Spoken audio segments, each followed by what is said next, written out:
इस क्राइम की बात करें, जहां पर फोर्थ ब्रिज की बात करें, वहां पर गोलीकांड हुआ 2 से 3 रात के बीच में। क्या मोटिव था, क्या इंटेंशन थी इन लोगों की, और क्या इनके पहले भी कोई ऐसे केसेस हैं जो ये इन्वॉल्व हो किसी न किसी एक्टिविटी में? देखिए, मैं आपको पूरा वाकई बताऊंगा कि 2-3 की रात को एक फायरिंग इंसिडेंट जो है वो निक्की तवी के एरिया में होता है। और इसमें एक इरफान नाम का बंदा है जो गुज्जर नगर का है, वो बुरी तरह इंजर्ड होता है और जिन लोगों ने उसके ऊपर अटैक किया वो वहाँ से भाग जाते हैं।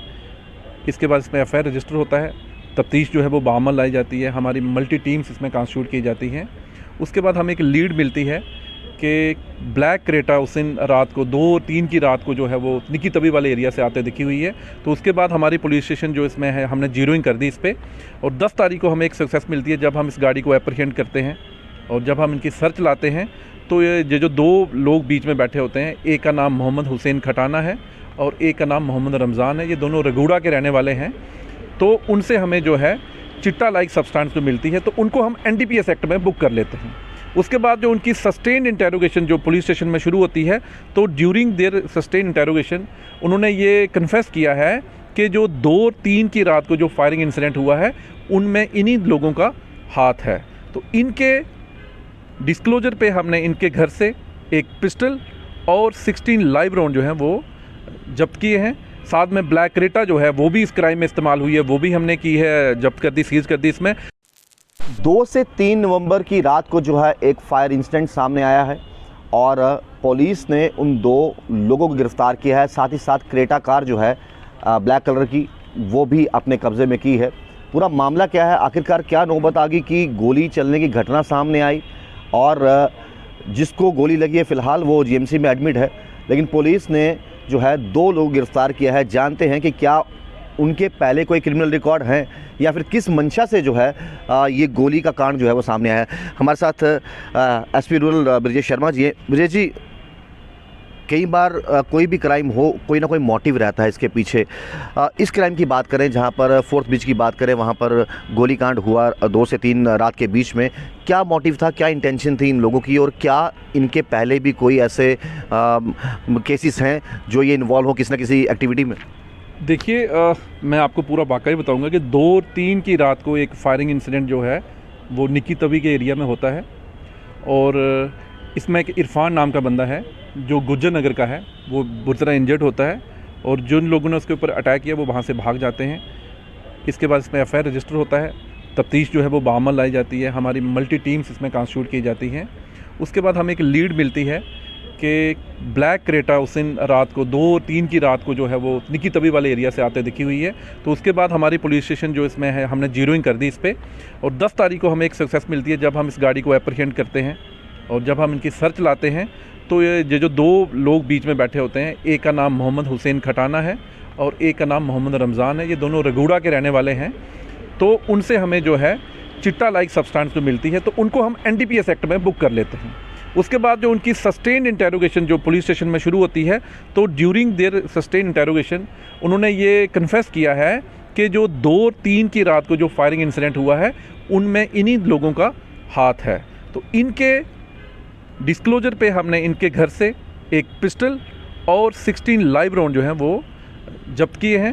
साथ में ब्लैक क्रेटा जो है वो भी इस क्राइम में इस्तेमाल हुई है, वो भी हमने की है, जब्त कर दी, सीज कर दी। इसमें मोर ओवर आपको मैं बताता चलूँ कि 2-3 तारीख के एक दिन पहले मोहम्मद हुसैन खटाना अकेला जो है कुछ ड्रग के रिगार्डिंग एक नोटोरियस जो ड्रग स्मगलर हमारा वहाँ का है निक्की तवी वाली साइड का, उससे उसके पास गया था। तो इनके बीच में थोड़ी कहा सुनी हुई पैसे को लेकर, तो जो नोटोरियस ड्रग स्मगलर है उसने इसको थप्पड़ मारा, किसको बोला, मोहम्मद हुसैन खटाना को। वो उसी चीज़ का बदला लेने वो नेक्स्ट डे पिस्टल लेके गया उसको मारने के लिए। तो इन बिटवीन जो इरफान लड़का है जो उनके घर के पास उनको मिला, सो इनको ये शक हुआ कि शायद ये उसका इन्फॉर्मर है, तो इन्होंने इसके ऊपर जानलेवा हमला किया है। तो ये बहुत बड़ी सक्सेस है 2 लोगों के पकड़ने से। एक तो हमारा फायरिंग वाला केस सॉल्व हुआ है और साथ ही साथ ये जो काम कर रहे थे एनडीपीएस का, तो वो भी हमें रिकवर हुआ और वो भी इसमें एफआईआर जो है वो रजिस्टर होगा। मैं आपके माध्यम से लोगों को बताना चाहूँ कि आने वाले दिनों में जो है आपको एनडीपीएस के खिलाफ जो है वो सख्त से सख्त जो है एक्शन जम्मू पुलिस की ओर से होते दिखेंगे, क्योंकि इसकी जो क़यादत है वो आज के हमारे एसएसपी जोगिंदर सर कर रहे हैं। और इससे clear cut message from our top formation कि there is a zero tolerance. जो लोग इसमें इन्वॉल्व हैं उनके खिलाफ सख्त से सख्त जो एक्शन है वो लेने हैं, ताकि ये जो बवा जम्मू सिटी में आज की डेट में फैल गई है तो इससे हमें निजात मिल सके। विजय जी, आसान नहीं होगा आपकी पूरी टीम के लिए। मैं ऐसा क्यों कह रहा हूं, क्योंकि इसमें कोई दो राय नहीं है कि जम्मू में म्यूनसिपल एरिया के अंदर 100% कैमरा भी फंक्शनिंग नहीं है। इतने कैमरा फंक्शनिंग नहीं है, कहीं कहीं चल रहे हैं, कहीं कहीं नहीं चल रहे। और हर बार पुलिस आम जनता से भी रिक्वेस्ट करती है, देखिए जितना हो सके आप सीसीटीवी कैमरास लगाइए, जो आपकी भी सुरक्षा के लिए बेहतर है और समाज के लिए बेहतर है।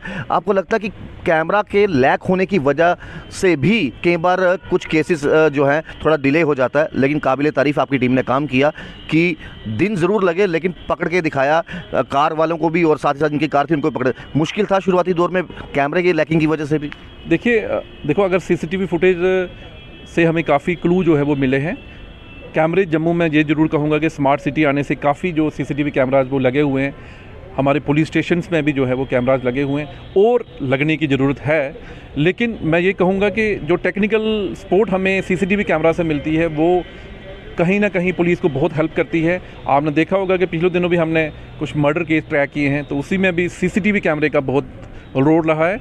मैं आपके माध्यम से जम्मू की जनता से एक रिक्वेस्ट करूंगा कि इन्होंने मैक्सिमम लोगों ने अपने घरों में अपनी बिजनेस हब जो भी हैं, दुकानें जो हैं, वहाँ पे सीसीटीवी कैमरे लगाए हुए हैं।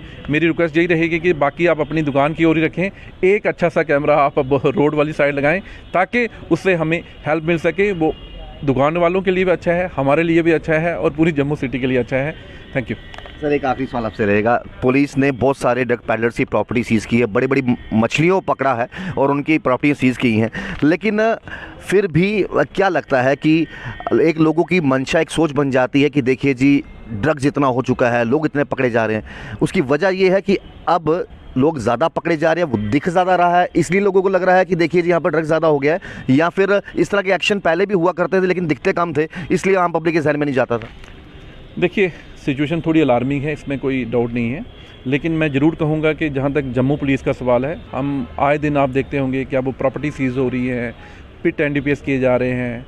उसके साथ अगर आप देखिए कि डेली एफआईआर रजिस्टर हो रहे हैं, प्रिवेंटिव हम लोग कर रहे हैं, अवेयरनेस प्रोग्राम हमारे एसएचओ साहिबान, हमारे डीएसपी साहिबान कभी ना कभी स्कूल में गए होते हैं, कभी पब्लिक को अवेयर कर रहे हैं। तो जम्मू पुलिस अपनी जो भूमिका वो बड़ी बेहतर तरीके से निभा रही है, लेकिन हमें थोड़ा बाकियों का सहयोग की ज़रूरत है। मैंने बार बार कहा कि रिलीजियस ऑर्गेनाइजेशन जितनी भी हैं, सोशल ऑर्गेनाइजेशन जितनी भी हैं, NGOs जितनी भी हैं, इवन ये स्कूल एडमिनिस्ट्रेशन का काफ़ी रोल बनता है, पेरेंट्स का बहुत रोल बनता है, मीडिया का बहुत रोल बनता है। जब हम सब लोग एक ही पेज पे होंगे तो मुझे उम्मीद है कि जो जम्मू के बीच में जो बवा जो है फैल रही है आस्ता आस्ता, इसको हम जो है सक्सेसफुली ख़त्म करने में सक्सेसफुल रहेंगे। Thank you so much. तो हमारे साथ ब्रजेश शर्मा जी जो हैं वो एसपी हमारे साथ रूरल मौजूद थे। और ये कार भी एक बार मैं आपको बता दूं, ये क्रेटा वो कार है जिसको जब्त किया गया है। ये ब्लैक कलर की कार है क्रेटा, जिसको पुलिस ने जो है वो जब्त किया है। और मैं आपको बता दूं कि इसका नंबर भी मैं आपको बता देता हूं। इस गाड़ी का नंबर जो है वो भी आपको बता दूं, ये वो क्रेटा कार है जिसका जिक्र किया जा रहा है, JK02BX3022। तो ये वो क्रेटा कार है जो उन दो लोगों से जो है पकड़ी गई है। तो यही वो क्रेटा कार है जो उनसे जो है बरामद की गई है और जिसके साथ साथ दो व्यक्तियों को भी गिरफ्तार किया है। सिंपल सी बात है, मामला 2 और 3 नवंबर से पहले का था। एक व्यक्ति जो है एक नोटोरियस ड्रग पैडलर के पास जाता है, उनके बीच में कहासुनी होती है, वो एक थप्पड़ जड़ देता है। उस थप्पड़ का बदला लेने के लिए जो है वो अगले दिन 2 और 3 की रात के बीच में जो है निक्की तवी के एरिया में जाता है और वहाँ पर फायर जो है वो निकाल देता है। पुलिस ने उन 2 व्यक्तियों को भी गिरफ्तार किया है और उनसे कुछ राउंड बरामद भी किए गए हैं। पिस्टल जो है बरामद की गई है। उसके साथ साथ ये क्रेटा कार जो है वो भी पुलिस ने जो है अपने कब्जे में ली है और एक साफ तौर पर संदेश दिया है कि देखिए समाज में इस काले जहर को जो है, जिसे चिट्टा कहा जाता है, जिसे इसको ख़त्म करना है। और एक तरफ से प्रयास पुलिस कर रही है, एक तरफ से आम पब्लिक का भी चाहिए। आप देखते हैं चैनल 1 राहुल खत्री। नमस्कार।